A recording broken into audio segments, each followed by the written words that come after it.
வணக்கம். ஜோதிடத்தில் ராசி மற்றும் லக்னம் இரண்டும் ஒருவரின் வாழ்க்கையை கணிப்பதற்கு மிக முக்கியமான அம்சங்கள். ஒரு ஜாதகத்தில் லக்னம் என்பது உயிருக்கும், ராசி என்பது உடலுக்கும் ஒப்பிடப்படுகிறது. நாம் பிறக்கும் நேரத்தில் கிழக்கு அடிவானத்தில் எந்த ராசி உதயமாகிறதோ அதுவே நம்முடைய லக்னம். இது ஒவ்வொரு 2 மணி நேரத்திற்கும் ஒருமுறை மாறிக்கொண்டே இருக்கும்.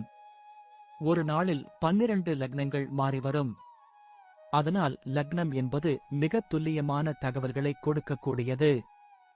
இது ஒருவரின் குணநலன்கள், உடல் அமைப்பு, மனோபலம், செயல்பாடு, ஆயுள், எதிர்காலம் போன்ற பல விஷயங்களை நிர்ணயிக்கிறது.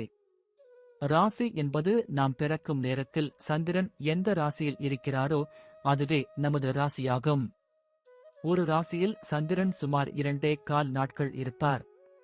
சந்திரன் மனதின் காரகனாக கருதப்படுவதால் ராசி ஒருவரின் மனநிலை, எண்ண ஓட்டங்கள், உணர்வுகள் ஆகியவற்றை குறிக்கும்.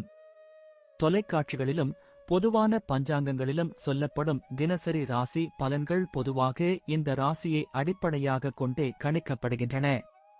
ஜோதிடப்படி லக்னம்தான் ஒருவரின் ஆளுமை திறன், சிந்தனை, செயல்கள் மற்றும் அதிர்ஷ்டம் போன்ற முழு வாழ்க்கை நிகழ்வுகளுக்கும் ஆதாரமாக அமைகிறது. ராசி என்பது லக்னத்திற்கு துணை செய்யும் ஒரு அமைப்பு மட்டுமே. ஒருவருக்கு லக்னமும் ராசியும் பலமாக இருந்தால் அவருடைய வாழ்க்கை சிறப்பானதாக அமையும். லக்னம் மற்றும் ராசியின் அதிபதிகள் ஜாதகத்தில் எந்த நிலையில் இருக்கிறார்கள் என்பதை பொறுத்து ஒருவரின் வாழ்வில் ஏற்படும் பலன்கள் மாறுபடும். உதாரணத்திற்கு, ஒரு கிரகம் லக்னப்படி கெட்ட பலனை தருவதாக இருந்தாலும் ராசிப்படி அது யோகமான கிரகமாக இருந்தால் கெடுபலன்கள் குறையும். எனவே ஒரு ஜாதக பலனை முழுமையாகவும் துல்லியமாகவும் அறிய லக்னம் மற்றும் ராசி இரண்டையும் இணைத்து பார்ப்பது அவசியம். இப்போது 12 லக்னம் மற்றும் ராசிக்காரர்களுக்கு என்னென்ன தனித்துவங்கள் இருக்கிறது என்பதை பற்றி இந்த பதிவில் பார்ப்போம். இந்த பதிவை பார்ப்பதற்கு முன்பு இந்த சேனலை சப்ஸ்கிரைப் பண்ணாதவங்க சப்ஸ்கிரைப் பண்ணிக்கோங்க, பெல் பட்டனை கிளிக் பண்ணி வச்சுக்கோங்க. அப்பதான் நம்ம போடுற பதிவு உங்களுக்கு உடனுக்குடன் நோட்டிபிகேஷன் வரும். சரி, வாங்க வீடியோக்குள்ள போகலாம். கன்னி லக்னத்தில் பிறந்து கன்னி ராசியில் சஞ்சரிக்கும் உங்களின் ஜாதக அமைப்பானது ஜோதிட ரீதியாக மிகவும் அரிதான மற்றும் வலிமையான ஒரு அமைப்பாகும்.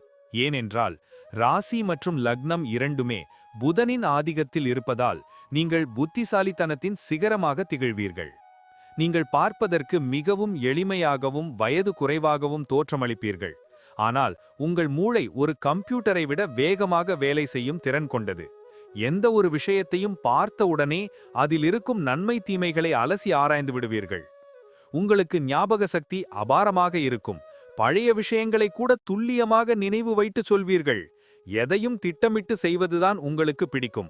அவசரப்பட்டு ஒரு காரியத்தை செய்துவிட்டு பிறகு வருத்தப்படுவது உங்கள் அகராதியிலேயே கிடையாது. சுத்தம் மற்றும் நேர்த்திக்கு நீங்கள் அதிக முக்கியத்துவம் கொடுப்பீர்கள். உங்களை சுற்றியுள்ள இடமும் மனிதர்களும் சுத்தமாக இருக்க வேண்டும் என்று எதிர்பார்ப்பீர்கள். மற்றவர்களின் தவறுகளை சுட்டிக்காட்டுவதில் நீங்கள் தயங்கவே மாட்டீர்கள். அது சில நேரங்களில் மற்றவர்களுக்கு கசப்பான உணர்வை ஏற்படுத்தலாம். ஆனால் உங்கள் நோக்கம் சரியானதுதான். குடும்ப வாழ்க்கை என்று வரும்போது நீங்கள் மிகவும் பொறுப்பானவராகவும் கடமை தவறாதவராகவும் இருப்பீர்கள். ஆனால் உங்கள் எதிர்பார்ப்புகள் மிக அதிகமாக இருப்பதால் குடும்ப உறுப்பினர்களிடம் அடிக்கடி குறை சொல்லிக்கொண்டே இருப்பீர்கள்.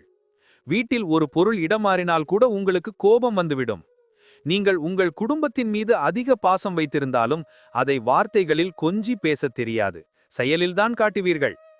வாழ்க்கை துணையிடம் சின்ன சின்ன விஷயத்திற்கெல்லாம் விவாதம் செய்வதை தவிர்ப்பது நல்லது. ஏனென்றால் உங்களின் தர்க்க திறமைக்கு முன்னால் யாராலும் நிற்க முடியாது. 7ஆம் இடம் மீனராசியாக வருவதால் உங்கள் வாழ்க்கை துணை உங்களை விட சற்று உணர்ச்சி வசப்படுபவராகவும் மென்மையானவராகவும் இருப்பார். நீங்கள் அறிவால் சிந்திப்பவர், அவர் மனதால் சிந்திப்பவர். இந்த வித்தியாசத்தை புரிந்து கொண்டு நடந்தால் வாழ்க்கை மகிழ்ச்சியாக இருக்கும். உறவினர்கள் மத்தியில் நீங்கள் ஒரு கெட்டிக்காரர் என்ற பெயரை எடுப்பீர்கள். இக்கட்டான சூழ்நிலையில் குடும்பத்தை காப்பாற்றும் சாமர்த்தியம் உங்களுக்கு உண்டு. ஆனால் வாயை கொடுத்து வம்பில் மாட்டிக்கொள்ளாமல் இருப்பது நிம்மதியை தரும். தொழில் மற்றும் வியாபாரம் என்று எடுத்துக்கொண்டால் உங்களுக்கு இதைவிட சிறந்த அமைப்பு இருக்கவே முடியாது. ஏனென்றால் வியாபார கிரகமான புதன் உங்களுக்கு ராசி அதிபதியாகவும் லக்னாதிபதியாகவும் இருப்பதால் வியாபார நுணுக்கங்கள் அனைத்தும் உங்கள் விரல் நுனியில் இருக்கும். கணக்கு வழக்குகளை பார்ப்பதில் நீங்கள் ஒரு கில்லாடி. ₹1 கூட வீணாக செலவு செய்ய மாட்டீர்கள்.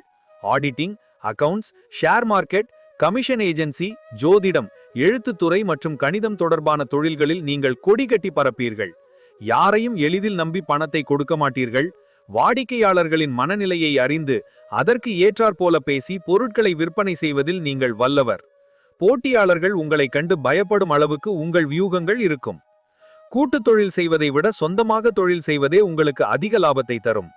அப்படியே கூட்டுத் தொழில் செய்தாலும் கணக்கு வழக்குகளை உங்கள் கட்டுப்பாட்டில் வைத்துக் கொள்வது மிகவும் நல்லது. விளம்பரம் மற்றும் மார்க்கெட்டிங் துறையில் உங்கள் பேச்சு திறமைக்கு பெரிய அங்கீகாரம் கிடைக்கும். வேலைக்கு செல்பவராக இருந்தால் நீங்கள் அந்த நிறுவனத்தின் நம்பிக்கைக்குரியவராக திகழ்வீர்கள்.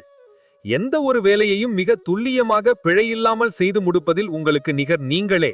இதனால் மேலதிகாரிகள் உங்களை மிகவும் விரும்புவார்கள். ஆனால் சக ஊழியர்களின் வேலையில் குறை கண்டுபிடிப்பதை தவிர்ப்பது நல்லது. வங்கித்துறை, மென்பொருள் துறை, ஆசிரியர் பணி, வழக்கறிஞர் அல்லது மருத்துவத்துறையில் வேலை செய்பவர்களுக்கு மிகச்சிறந்த எதிர்காலம் காத்திருக்கிறது. வேலை செய்யும் இடத்தில் நீங்கள் ஒரு துப்பறிவாளர் போலவே செயல்படுவீர்கள். எங்கே தவறு நடக்கிறது என்பதை மோப்பம் பிடித்து விடுவீர்கள். பதவி உயர்வு மற்றும் ஊதிய உயர்வு ஆகியவை உங்கள் திறமைக்கு தானாகவே தேடி வரும். ஆனால் வேலை பளுவை நீங்களே இழுத்து போட்டுக் கொள்வீர்கள். மற்றவர்கள் செய்தால் சரியாக இருக்காது என்று நினைத்து எல்லா வேலையையும் நீங்களே செய்வது உங்களுக்கு மன அழுத்தத்தை தரலாம். அலுவலகத்தில் நடக்கும் அரசியல் உங்களுக்கு பிடிக்காது. நேர்மையாக வேலை செய்துவிட்டு வீட்டிற்கு வர வேண்டும் என்று நினைப்பீர்கள். எதையும் எழுதி வைத்துக் கொள்ளும் பழக்கம் உங்களுக்கு வேலையில் பெரிய உதவியாக இருக்கும். பொருளாதார விஷயத்தில் நீங்கள் மிகவும் சிக்கனமானவர். கஞ்சன் என்று மற்றவர்கள் கிண்டல் செய்யும் அளவுக்கு செலவு செய்வதில் யோசிப்பீர்கள். ஆனால் அதுதான் உங்கள் பலம். சிறுக சிறுக சேமித்து ஒரு பெரிய சாம்ராஜ்யத்தையே உருவாக்கும் வல்லமை உங்களுக்கு உண்டு. அனாவசியமாக ஆடம்பர பொருட்களையோ அல்லது தேவையற்ற விஷயங்களையோ வாங்க மாட்டீர்கள். பணத்தின் அருமை உங்களுக்கு நன்றாக தெரியும். 2ஆம் அதிபதி சுக்கிரன் என்பதால் பணம் வருவதற்கு பல வழிகள் இருக்கும். ஆனால் அதை தக்க வைத்துக் கொள்வதில்தான் உங்கள் கவனம் இருக்கும். நிலம், வீடு போன்ற அசையா சொத்துக்களில் முதலீடு செய்வதை விட தங்கம், வங்கி சேமிப்பு அல்லது பாதுகாப்பான அரசு பத்திரங்களில் முதலீடு செய்வது உங்களுக்கு பிடிக்கும். கடன் வாங்குவதை நீங்கள் கௌரவ குறைச்சலாக நினைப்பீர்கள். ஒருவேளை கடன் வாங்க நேரிட்டாலும் அதை மிக விரைவில் அடைத்து விடுவீர்கள். எதிர்காலத்தில் தனக்கு யாரும் உதவ மாட்டார்கள் என்ற எண்ணம் உங்களுள் ஆழமாக இருப்பதால் வயதான காலத்திற்கு தேவையான பணத்தை இப்போதே சேமிக்க தொடங்கி விடுவீர்கள். பண விஷயத்தில் யாரையும் நம்பி ஜாமீன் கையெழுத்து போடாதீர்கள். உடல் ஆரோக்கியத்தில் நீங்கள் அதிகப்படியான கவனம் செலுத்த வேண்டியது அவசியம்.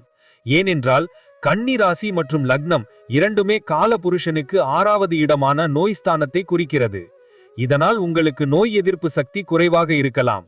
முக்கியமாக நரம்பு தளர்ச்சி, செரிமான கோளாறுகள், வாயு தொல்லை மற்றும் தோல் சம்பந்தப்பட்ட பிரச்சனைகள் வர வாய்ப்புள்ளது.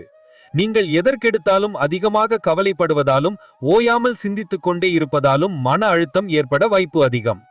சரியான நேரத்திற்கு சாப்பிடுவதும் ஆழ்ந்த உறக்கமும் உங்களுக்கு மிக மிக அவசியம்.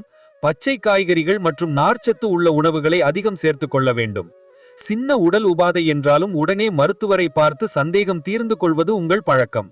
யோகா மற்றும் தியானம் செய்வது உங்கள் படபடப்பை குறைக்கும். குளிர்ந்த நீர் மற்றும் பழைய உணவுகளை தவிர்ப்பது நல்லது.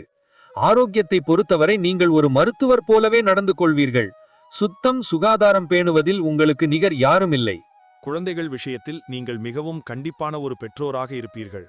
5ஆம் இடம் மகர ராசியாக வருவதால் உங்கள் குழந்தைகள் மிகவும் ஒழுக்கமுள்ளவர்களாகவும் கடின உழைப்பாளிகளாகவும் இருப்பார்கள். படிப்பில் அவர்கள் கெட்டிக்காரர்களாக திகழ்வார்கள். குழந்தைகளின் கல்வி மற்றும் எதிர்காலம் குறித்து நீங்கள் அதிக அக்கறை காட்டுவீர்கள். அவர்கள் வாழ்க்கையில் ஒரு குறிக்கோளோடு இருக்க வேண்டும் என்ற நினைப்பீர்கள். சில நேரங்களில் உங்கள் கண்டிப்பு அவர்களுக்கு சுமையாக தெரியலாம். எனவே நண்பர்களாக பழக முயற்சி செய்யுங்கள். உங்கள் குழந்தைகள் மூலம் உங்களுக்கு பெருமையும் புகழும் கிடைக்கும். அவர்கள் பிற்காலத்தில் சமூகத்தில் பெரிய அந்தஸ்தில் இருப்பார்கள். ஆனால் சிறுவயதில் அவர்களுக்கு தேவையான சுதந்திரத்தை கொடுத்தால் உறவு முறை இன்னும் சிறப்பாக இருக்கும். குழந்தைகள் எங்கே தவறு செய்து விடுவார்களோ என்ற பயம் உங்களுக்குள் இருந்து கொண்டே இருக்கும். அந்த பயத்தை கைவிட்டு அவர்களை நம்பினால் அவர்கள் சாதித்து காட்டுவார்கள். குலதெய்வ வழிபாடு உங்கள் குழந்தைகளின் வளர்ச்சிக்கு உறுதுணையாக இருக்கும். பயணங்கள் உங்களுக்கு பிடிக்கும், ஆனால் அது பயனுள்ள பயணமாக இருக்க வேண்டும் என்று நினைப்பீர்கள். சும்மா ஊர் சுற்றுவதை விட தொழில் ரீதியான பயணங்கள் அல்லது ஆன்மீக பயணங்களையே அதிகம் விரும்புவீர்கள். பயணத்திற்கு முன்பே எங்கே தங்க வேண்டும், என்ன சாப்பிட வேண்டும் என்று மிகத் தெளிவாக திட்டமிட்டு விடுவீர்கள். புதிய இடங்களுக்கு செல்லும்போது அங்கே உள்ள சுகாதாரம் பற்றி அதிகம் கவலைப்படுவீர்கள். சொந்த வாகனத்தில் செல்வதையே அதிகம் விரும்புவீர்கள். பொது போக்குவரத்தில் சென்றாலும் ஜன்னலோரம் அமர்ந்து வேடிக்கை பார்ப்பது உங்களுக்கு பிடிக்கும். 3ஆம் இடம் விருச்சிகமாக வருவதால் திடீர் பயணங்கள் ஏற்பட வாய்ப்புண்டு. ஆனால் அதை நீங்கள் ரசிக்க மாட்டீர்கள். பயணத்தின் போது புத்தகம் படிப்பது அல்லது பாடல்கள் கேட்பது உங்களுக்கு மன அமைதியை தரும். வெளிநாடு செல்லும் வாய்ப்பு வந்தால் அதை சரியாக பயன்படுத்திக் கொள்வீர்கள். பயணங்களில் புதிய நண்பர்களை உருவாக்குவதை விட பழைய நண்பர்களுடன் செல்வதையே பாதுகாப்பாக உணர்வீர்கள். முடிவாக சொல்ல வேண்டுமென்றால், கன்னி லக்னம் கன்னி ராசியில் பிறந்த நீங்கள் ஒரு நடமாடும் அறிவுக் களஞ்சியம். உங்களின் புத்திசாலித்தனமும் பகுத்தறியும் திறனம்தான் உங்கள் மிகப்பெரிய சொத்து. நீங்கள் நினைத்தால் எதையும் சாதிக்க முடியும். ஆனால் உங்களின் முன்னேற்றத்திற்கு தடையாக இருப்பது உங்களின் அதிகப்படியான கூச்ச சுபாவமும் தாழ்வு மனப்பான்மையும் தேவையற்ற கவலைகளும் தான். சின்ன பிரச்சனையை கூட பூத கண்ணாடி வைத்து பார்ப்பதை நிறுத்தினால் வாழ்க்கை சொர்க்கமாக மாறும். மற்றவர்களை விமர்சிப்பதை குறைத்து கொண்டு அவர்களின் நிறைகளை பாராட்ட கற்றுக்கொள்ளுங்கள். உங்கள் நரம்பு மண்டலத்திற்கு ஓய்வு கொடுங்கள். புதன்கிழமைகளில் பெருமாள் வழிபாடும் விஷ்ணு சகஸ்ரநாமம் கேட்பதும் உங்களுக்கு மிகப்பெரிய மன அமைதியையும் வெற்றியையும் தரும். உங்களின் நேர்மையும் உழைப்பும் வீண் போகாது. சமூகத்தில் ஒரு உயர்ந்த இடத்தை பிடிக்கும் அத்தனை தகுதிகளும் உங்களுக்கு உண்டு. தன்னம்பிக்கையோடு செயல்படுங்கள். வெற்றி நிச்சயம். நன்றி. இப்ப நான் சொன்ன அனைத்து விஷயங்களும் பொது பலன் மட்டுமே. உங்களுடைய சுய ஜாதக அடிப்படையில் சில விஷயங்கள் மாறுபட்டு நடப்பதற்கு வாய்ப்புகள் உண்டு. இருந்தாலும் பெரும்பாலான விஷயங்கள் நான் கூறியபடியே உங்க வாழ்க்கையில் நடைபெறும். இந்த வீடியோ உங்களுக்கு பிடித்திருந்தால் நான் அடுத்த பாகம் 2 எடுக்க தயாராக உள்ளேன். பாகம் 2 வேண்டும் என்றால் பாகம் 2 என்று டைப் செய்யவும். பெரும்பாலான நண்பர்கள் பாகம் 2 வேண்டும் என்றால் விரைவில் பாகம் 2 வீடியோ பதிவு செய்கிறேன். இந்த வீடியோ உங்களுக்கு பிடித்திருந்தால் லைக், ஷேர் மற்றும் சப்ஸ்கிரைப் செய்யுங்கள். பக்கத்தில் உள்ள ஆல் பட்டனை கிளிக் பண்ணி வைத்துக் கொள்ளுங்கள். அப்பொழுதுதான் நாங்கள் போடும் வீடியோ உங்களுக்கு உடனுக்குடன் நோட்டிபிகேஷன் வரும். உங்களுடைய எதிர்கால வெற்றிக்கு என்னோட வாழ்த்துக்கள். நன்றி. வாழ்க வளமுடன்.